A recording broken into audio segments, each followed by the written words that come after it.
কি হইছে রে? কি হইছে? আম্মা দেও না, তোমার বোর দিকে তাকায় কি অবস্থা, মনে হচ্ছে শরীরটা খারাপ। একা একা এই জায়গায় বসে রয়েছে, তোমরা কই থাকো কত? একদিন না কইছে ওরা একা ছাইরো না, কেউ না কেউ পাশে থাকো। আরে বাবা রে, আমরা তো ঘরের কাজ করতে গেছি।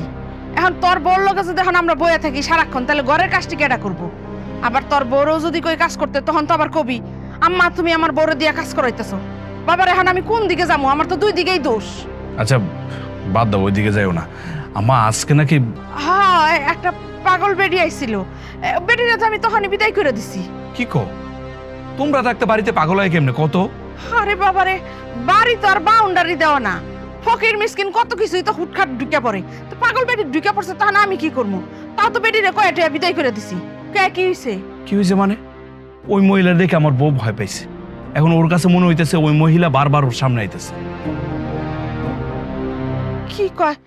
কি গো বউ, তুমি তো আমারে কিছু কও নাই।